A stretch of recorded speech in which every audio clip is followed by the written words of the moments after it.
YouTube's on now. Can you guys see me? Lola Okwala, I need your feedback before I go in any further. Can you read me loud and clear? If you can't read me loud and clear, let me know. YouTube people, can you read me loud and clear? If not, I'll devise something else. Is YouTube working? Guys, I need you to help me out. If you're on YouTube, can you hear me? Can you see me? Two very important things. Okay, you can both see me and hear me.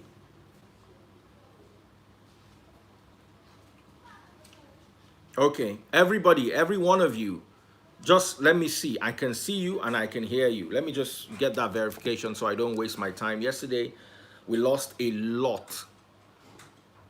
Okay.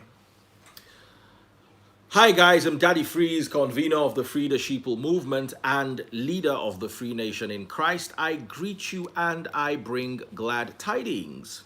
Today, I want to talk about Pastor Tunde Bakare. There was a viral video earlier on today where Pastor Tunde Bakare could be seen chastising, scolding other pastors who are too quick to open their churches after the pandemic. And first of all, I must applaud Pastor Tunde Bakare. I know there are times when, or there were times when he lashed out to Dr. Sunday Adelaja and I. However, whoever speaks the truth must be commended, because the truth is what will set us free. And even if you say things that are wrong or that I disagree with at a certain time, when you submit the truth, I must be able to acknowledge you. I must be able to appreciate you, because this message is bigger than me. This message is not my ego or about my ego. This message is a message about the truth. And as long as we call ourselves truth seekers, we call ourselves Christians, we cannot afford to depart from the truth. So a big round of applause, a standing ovation for Pastor Tunde Bakare from wherever in the world you are. Now, he raised very vital points. I addressed this earlier on, scripturally. I said,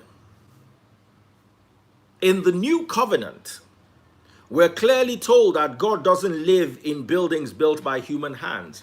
Now, you see, during the old covenant, there was something called the Ark of the Covenant.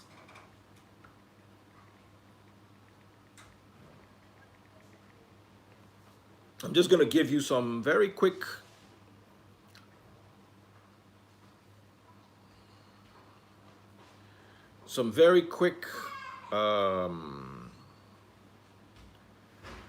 references so we all understand. So if you read the book of Joshua, for instance, I'm reading Joshua chapter 3 from verse 1. Early the next morning, Joshua and all the Israelites left Acacia Grove and arrived at the banks of the Jordan River, where they were camped before crossing. 3 days after, the Israelite officers went through the camp, giving these instructions to the people.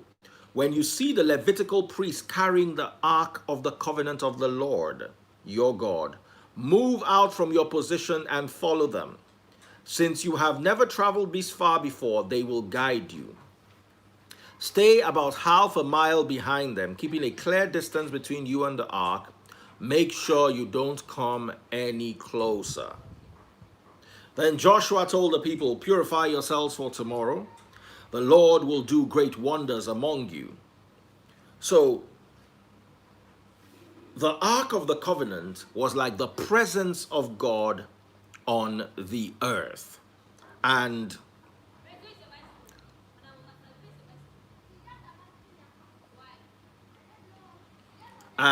it was actually dangerous for you to come.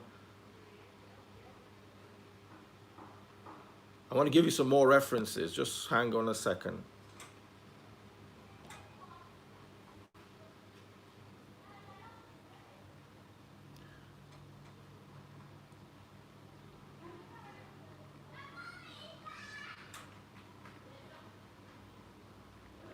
You know, I don't like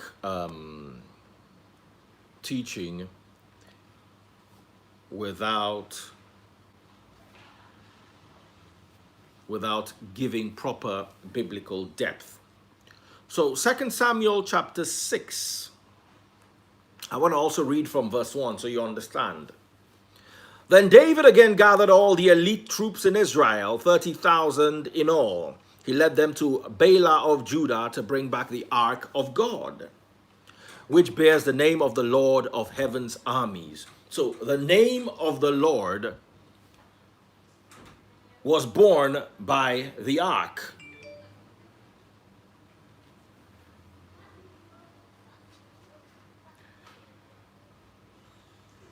They placed the Ark of God on a new cart and brought it from Abinadab's house, which was on a hill.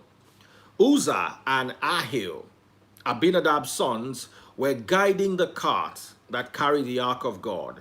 Ahio walked in front of the ark. David and all the people of Israel were celebrating before the Lord, singing songs and playing all kinds of musical instruments: lyres, harps, tambourines, castanets, and cymbals. But when they arrived at the threshing floor of Dagon, the oxen stumbled, and Uzzah reached out his hand and steadied the Ark of God. The Lord's anger was aroused against Uzzah, and God struck him dead because of this. So Uzzah died right there beside the Ark of God. David was angry because the Lord's anger had burst out against Uzzah. He named the place Perez Uzzah, which means to burst out against Uzzah, as it is still called today. Now, if you read 2 Samuel chapter 5,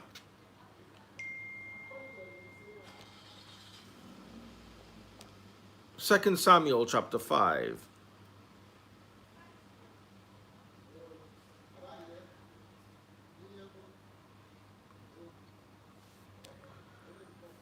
Or maybe even 4. There's something I'm looking for that I need to establish.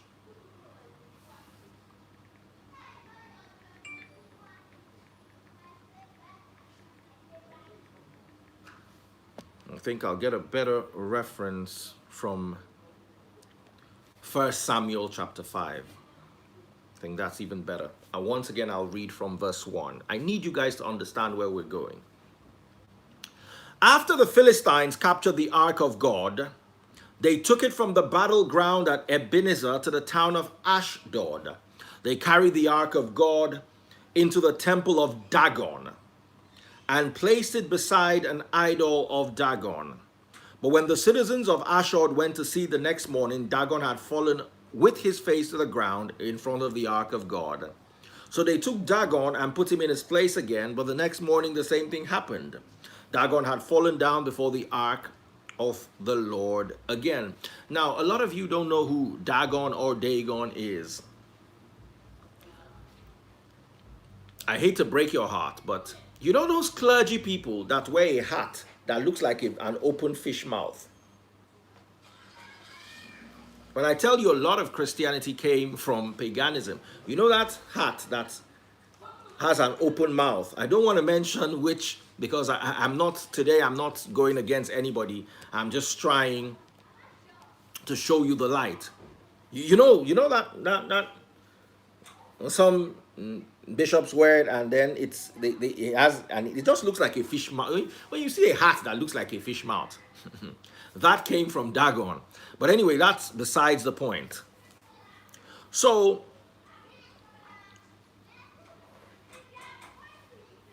still on 1 Samuel chapter 5, I'm now reading from 4. But the next morning, the same thing happened. Dagon had fallen face down before the ark of the Lord again. This time his head and hands had broken off and were lying in the doorway. Only the trunk and of his body was left intact.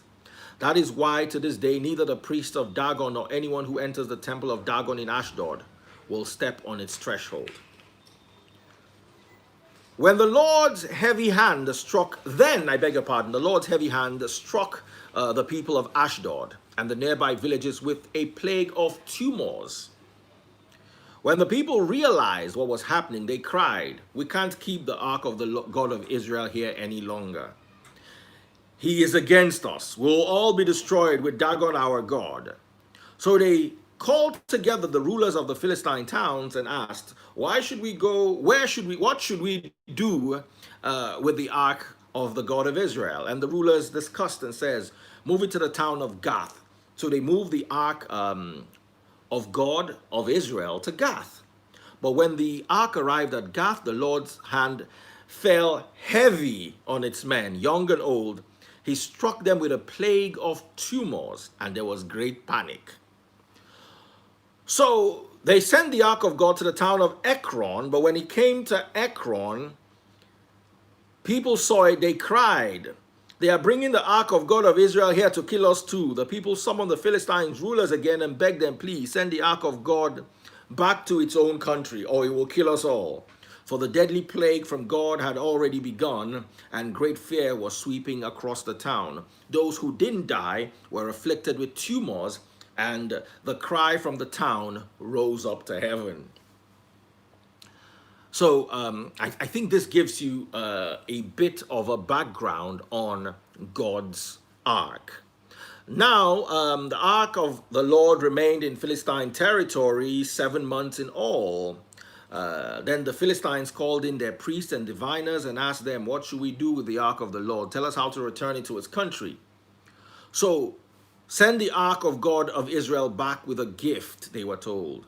"Send a guilt offering so the plague will stop. Then if you are healed, you will know his hand. It was his hand that caused the plague." What sort of guilt offering should they send? "Since you people were struck, both you and your 5 rulers, make 5 gold tumors and 5 gold rats, just like those that ravage your land. Make these things to show honor to the God of Israel.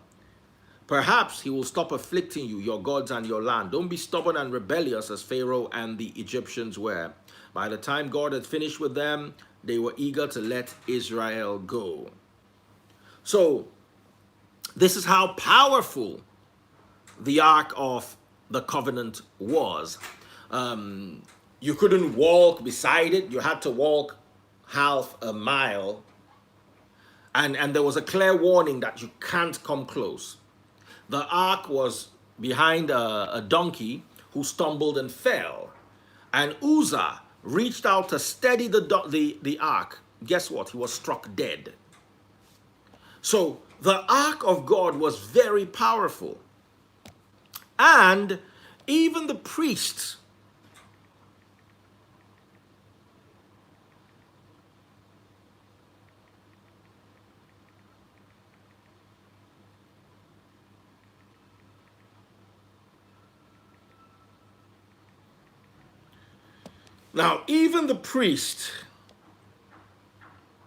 if you read Hebrews chapter 9, verse 7, it says, "But only the high priest ever entered the most holy place, and only once a year, and he always offered blood for his own sins and for the sins of the people, or for the sins the people had committed in ignorance." Now, where this ark was where the priest only entered once a year. Only the highest priest, the high priest, could enter, and he could only enter once a year. And before he entered, he must have made a sacrifice. This is how I need you to understand this, because it is exactly where I'm taking you to. If you read Leviticus chapter 16, And once again, I'm reading from verse 1. I hope by the time we're done, we have proper perspective of this. The Lord spoke to Moses after the death of Aaron's two sons, who died after they entered the Lord's presence and burned the wrong kind of fire before him. Shall they see? Uzzah, Aaron's two sons, the whole of Gath, the whole of Ekron, the whole of the Philistines, all of anybody that was around the Ark of God that did not give the right sacrifice or was not supposed to touch it and touched it, they were all cursed by God. That is how powerful the Ark of the Covenant was. The Lord said to Moses, warn your brother Aaron, do not enter the most holy place behind the inner curtain the Lord said to Moses, warn your brother Aaron not to enter the most holy place behind the inner curtain whenever he chooses. If he does, he will die. Now, Aaron was the chief priest. The sons of Aaron were the priests, while the regular sons of Levi were the Levites who worked in the temple, who are the temple assistants. I'll take that again. Leviticus chapter 16 verse 2. The Lord said to Moses, warn your brother Aaron not to enter the most holy place behind the inner curtain whenever he chooses. If he does, he will die. For the ark's cover, the place of atonement, is there, and I myself am present in the cloud above the atonement cover. When Aaron enters the sanctuary area, he must follow these instructions fully. Una know now, by now, those don't supply. Why do you think I went back to read from Joshua and all those verses? So you understand how delicate walking with this particular ark is. He must follow these instructions fully, meaning that if he misses any of the instructions, he would die. He must bring a young bull for a sin offering and a ram for a burnt offering. He must put on his linen tunic and the linen undergarments worn next to his body. He must tie the linen sash around his waist and put the linen turban on his head. See, dress code. Just say you won't enter where ark day. These are the sacred garments, so he must bathe himself in water before he puts them on. So it's not like you can wear them on dirty body. You must first bath, then wear. Aaron must take from the community of Israel 2 male goats for a sin offering and a ram for a burnt offering. Aaron will present his own bull as a sin offering to purify himself and his family, making them right with the Lord. Then he must take 2 male goats and present them to the Lord at the entrance of the tabernacle. He is to cast lots to determine which goat will be reserved as an offering to the Lord and which will carry the sins of the people to the wilderness of Azazel. Aaron will then present them as a sin offering, the goat chosen by the lot for the Lord. And the other goat, that's the scapegoat chosen by the lot, will be sent away, and it will be kept alive. Standing before the Lord, when it is sent away to Azazel in the wilderness, the people will be purified and made right with God. So this was the purification ritual before Aaron could enter the inner tabernacle. I want you to hold Leviticus chapter 16 in your hand because I'm going to come back to it.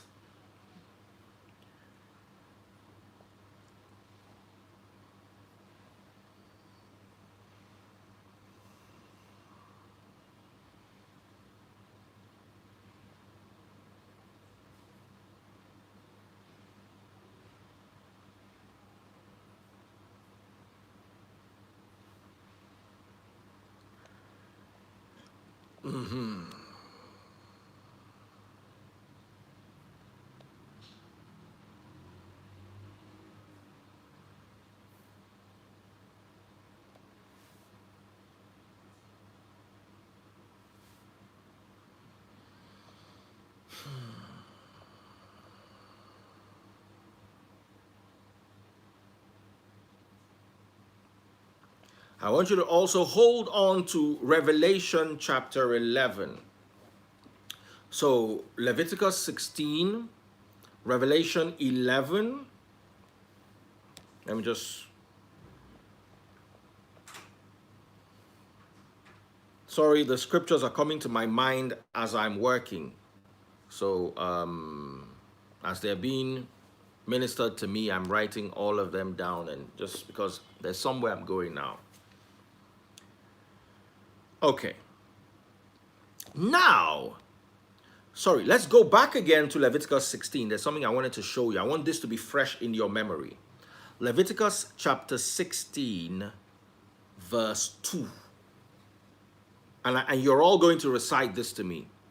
The Lord said to Moses, warn your brother Aaron not to enter the most holy place behind the inner curtain whenever he chooses. If he does, he will die. So I want you to summarize this for me. Leviticus chapter 16, verse 2. I want you to summarize for me. Leviticus 16, verse 2. Until I see 5 different attempts at this summary, I will not proceed. I want to see that you understand. And here is Leviticus chapter 16, verse 2. Somebody can post on Facebook, Instagram, and YouTube. The Lord said to Moses, warn your brother Aaron, do not enter the most holy place behind the inner curtain whenever he chooses. If he does, he will die. So where would Aaron enter and die? That's the question. Where is it that the scriptures say Aaron would enter and lose his life? Anybody, any answers? The Oluwafemi Falola said the inner court. Anybody else? Behind, Joseph Paul Okeke, behind the inner curtain. Izochukwu Innocent, behind the curtain of the most holy place. Somebody said Holy of Holies, where the ark is kept.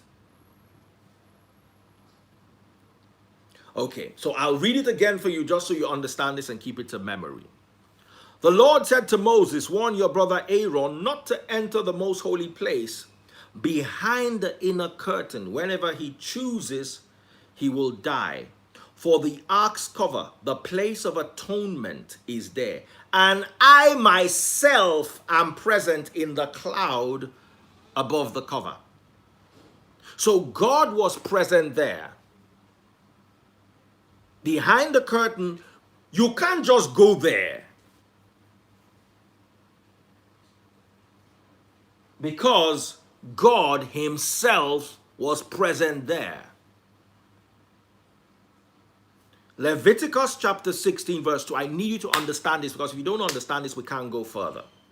Now go with me to the book of Matthew chapter 27 and let's read from 50.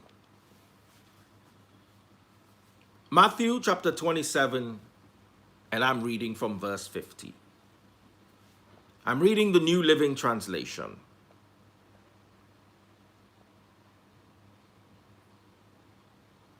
Then Yahushua shouted again, and he released his spirit. At that moment, the curtain in the sanctuary of the temple was torn in two from top to bottom. The earth shook, rocks split apart, and tombs opened. The bodies of many godly men and women who had died were raised from the dead. They left the cemetery after Yahushua's resurrection, went into the holy city of Jerusalem, and appeared to many people.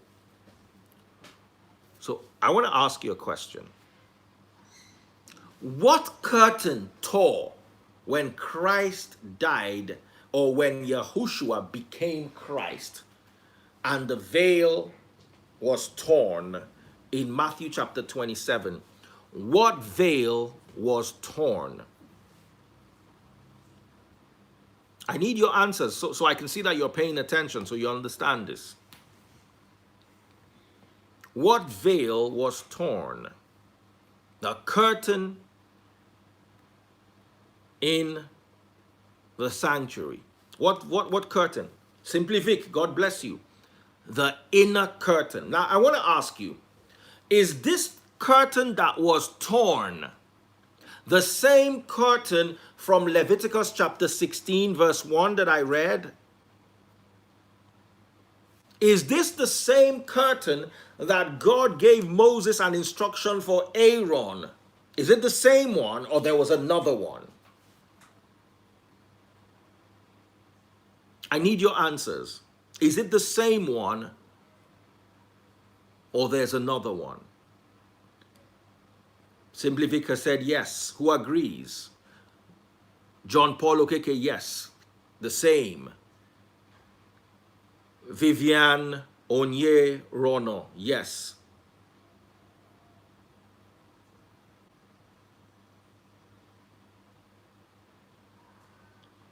Okay. So, why didn't the people around there die? Why didn't they die like the Ekronites, like the Philistines, like the people of Gath, like Uzzah, like Aaron's two sons? Why didn't the people around the temple die?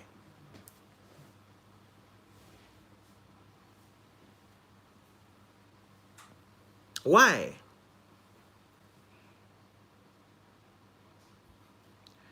Because God's presence had left behind the inner curtain and was now transferred out of this earth. And that is why I said you should keep Revelation chapter 11 open. I want to read from 18. The nations were filled with wrath, but now the time of your wrath has come. It is time to judge the dead and reward your servants and prophets, as well as your holy people and all who fear your name. From the least to the greatest, it is time to destroy all who have caused destruction on the earth. Then in heaven, the temple of God was opened, and the ark of his covenant could be seen inside the temple. Lightning flashed, thunder crashed and roared, and there was an earthquake and a terrible hailstorm. So the book of Revelation now tells us that the ark was no longer domiciled behind the curtains on the earth.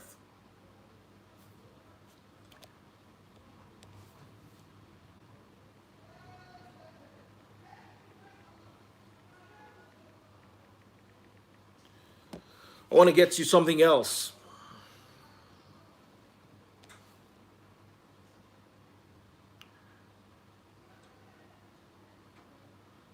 From Revelation.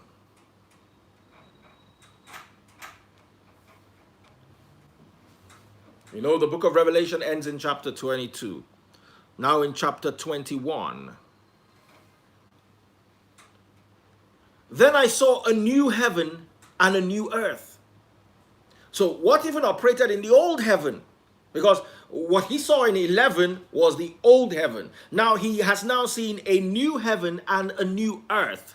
For the old heaven and the old earth had disappeared, and the sea was also gone. And I saw the holy city, the new Jerusalem, coming down from God out of heaven like a bride beautifully dressed for her husband.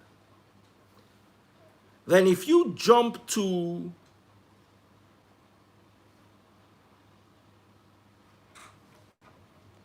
still on Revelation 21, if you jump to verse 22. I saw no temple in the city, for the Lord God Almighty and the Lamb are its temple.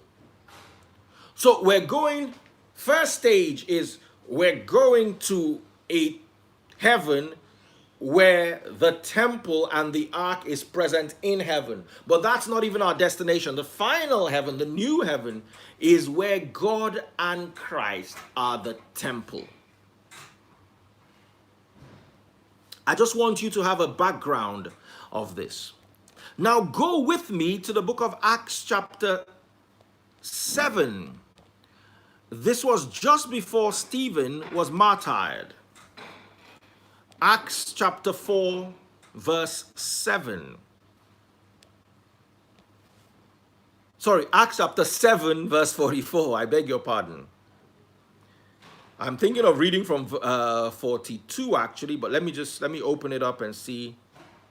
Fantastic. 44 is fine. Acts chapter 7, verse 44. Help out and see what's happening. Verse 44.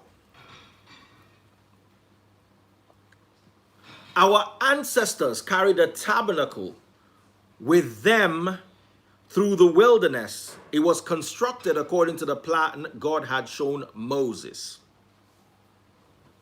Years later, Joshua led our ancestors in battle against nations that God drove out of his land. The tabernacle was taken with them to the new territory, and it stayed there until the time of King David.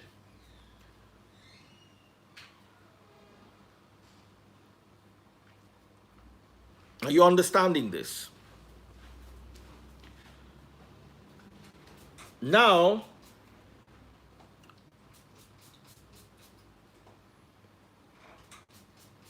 I'm reading, still on Acts chapter 7, I'm reading from 46. David found favor with God and asked for the privilege of building a permanent temple for the God of Jacob. So for those of you who don't understand, because some people do think that, oh, it was the curtain of the temple. The tabernacle was in the temple. I'm reading this. I'm just trying to prove this to you.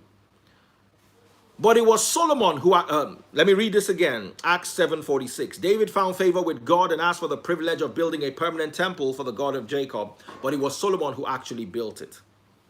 However, the Most High doesn't live in temples made by human hands, as the prophet says. Heaven is my throne and earth is my footstool. Could you build me a temple as good as that? Asked the Lord. Could you build me such a resting place? Didn't my hands make both the heavens and the earth? So, at this point, Stephen was trying to explain to the religious people that, look, whatever it is that was in the temple previously does not exist in the temple anymore, because God doesn't live in temples built by human hands. Now, Stephen was martyred, and the person who approved, if you read the beginning of Acts chapter 8, you will see that it was Saul that approved his killing. Now, if we go to Acts chapter 17, the same Saul was now in Athens.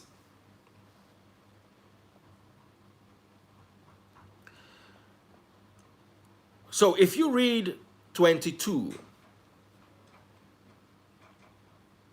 or let me read from 19 so you can have perspective. Then they took him to the high council of the city. Come, tell us about this new teaching, they said. New teaching.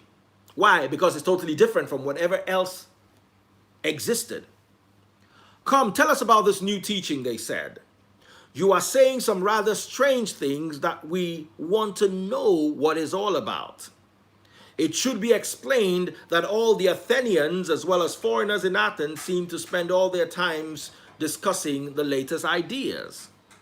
So Paul, standing before the council, addressed them as follows. Men of Athens, I notice that you're very religious in every way.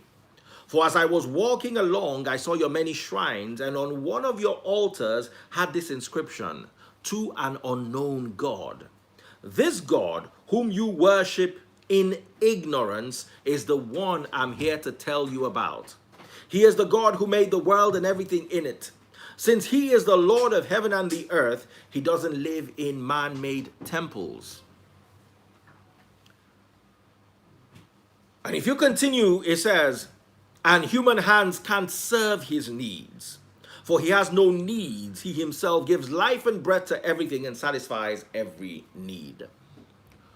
So obviously, you can see from the book of Joshua, from the book of 1 Samuel, and from the book of Leviticus, the instructions comparing them to the book of Hebrews, the book of Acts, and the book of Matthew that I read, are totally against each other. So obviously, in Matthew chapter 27 from verse 50, the moment Christ died and became Christ and released his spirit, the old covenant was terminated and a new covenant was put in place when he resurrected after spending 3 days and 3 nights in the belly of the earth. So what am I saying? It is sinful to actually call a church building the house of God, unless it is not Yahweh that is your God, unless it's some other God, maybe Dagon or some other God that you people have, or Mammon. But you cannot say a church building is the house. It's a building. You can call it a house of prayer. You can call it a house of gathering, but it is not the house of God. God doesn't live in temples built by human hands. And if you now read 1 Peter chapter 2 verse 5, it says, you are the spiritual stones that are used to build a spiritual temple. You are a royal priesthood. Your priesthood is no longer like the sons of Aeron, who couldn't enter where the ark was kept for one reason or the other. Your priesthood is royal. Your priesthood is superior to any priesthood because you've got one high priest, and that high priest is Yahushua or Yeshua HaMashiach.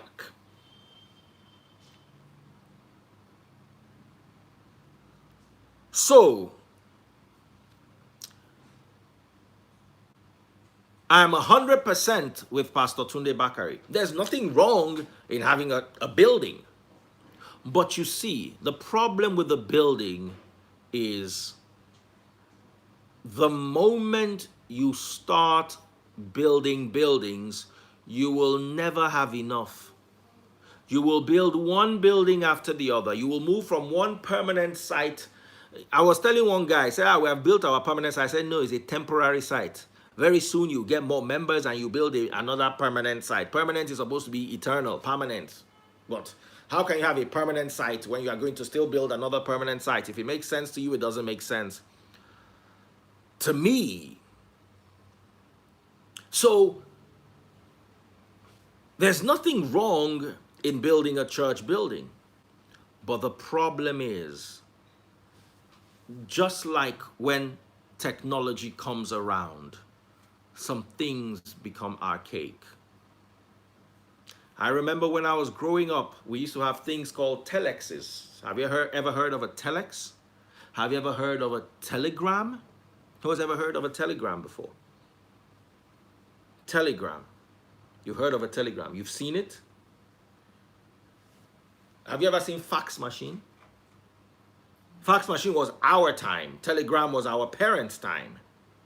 They're done away with. Now, I don't need a fax machine or telegram. I'll just send you an email. So with technology, things become easier.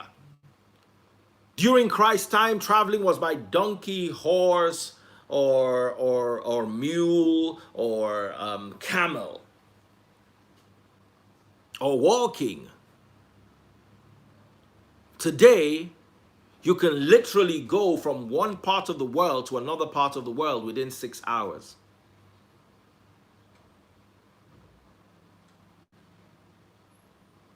So, technology has brought change. And just like the printing press,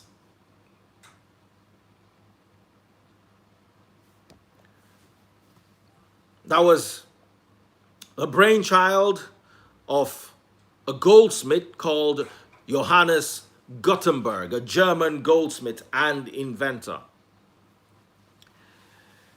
He put the idea together in 1440, and by 1450, he had a printing machine perfected and ready to use commercially.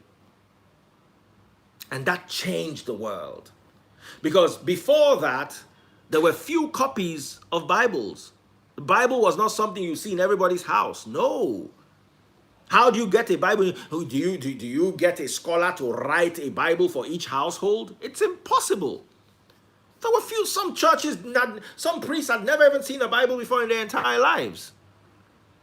It was the writings of the Pope and the writings of their scholars that were used to teach.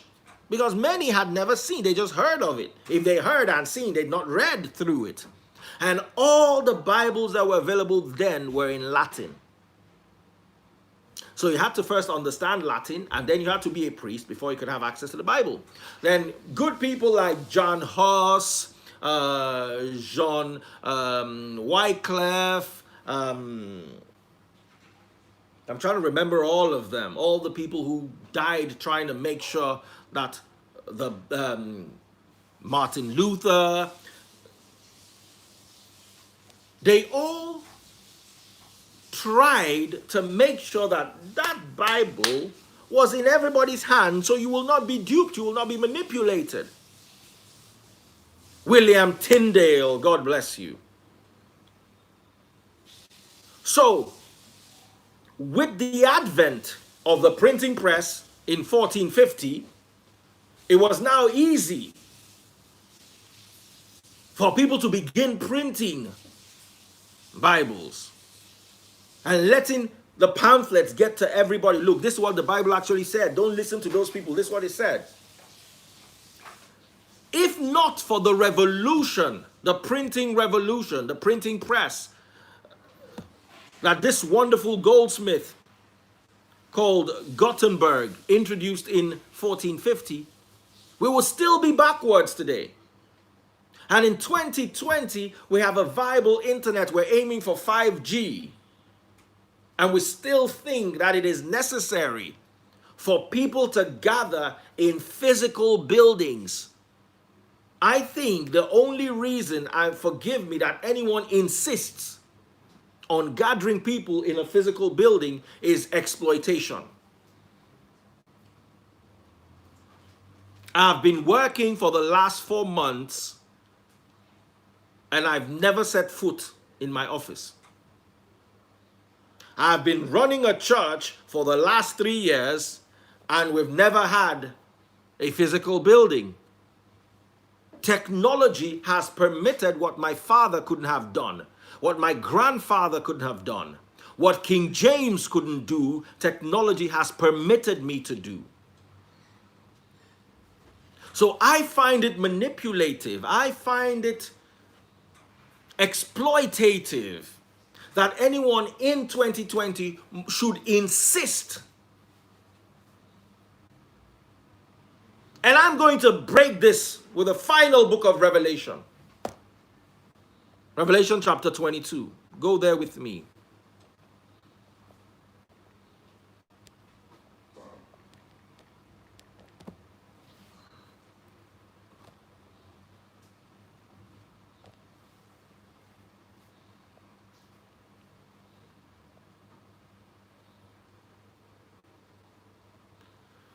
Revelation chapter 22 verse 6. Then the angel said to me, everything you have heard and seen is trustworthy and true. The Lord God who inspires his prophets has sent his angel to tell his servants what will happen soon.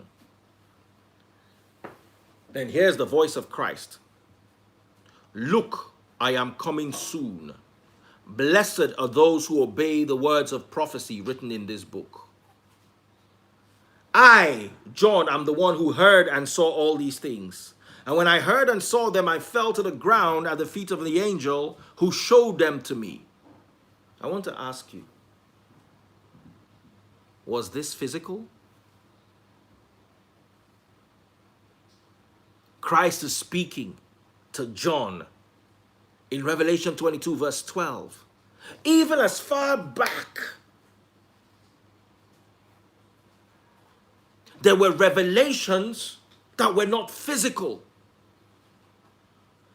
And the body of Christ, the body of believers, leans on these revelations. So anyone telling you that you must gather physically is not from God. I'm so sorry about that. Yes, you can gather physically if you have the opportunity to.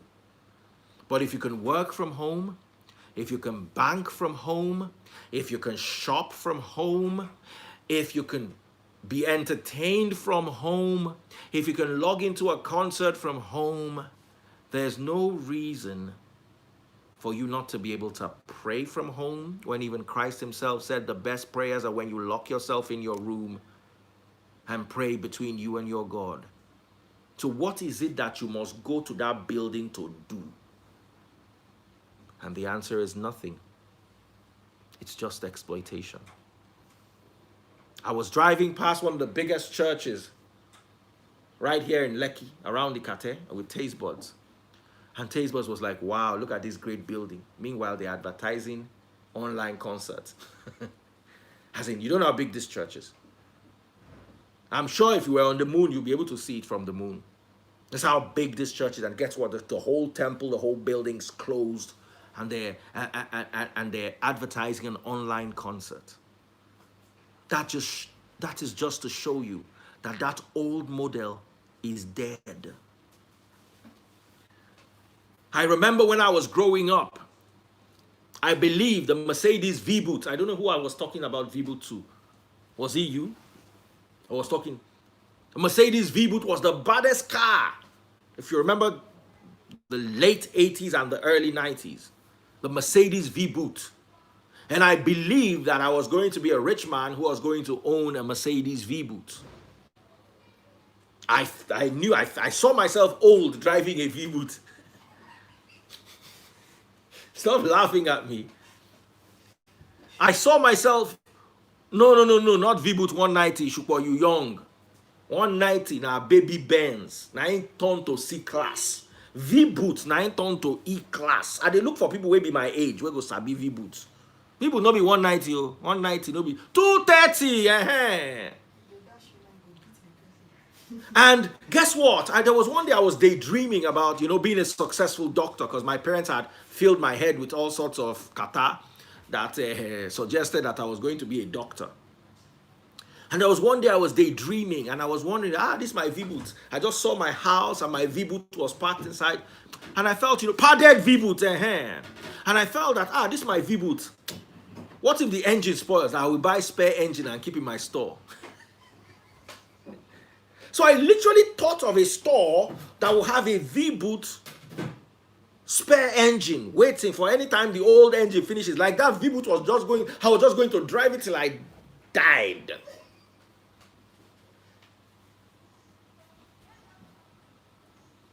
Today, 20 years later, I have a Mercedes. It's not a Vboot. The Mercedes I have now was not invented. The model, they had not started it. When I thought that the Vboot was the end. And that's what technology is like.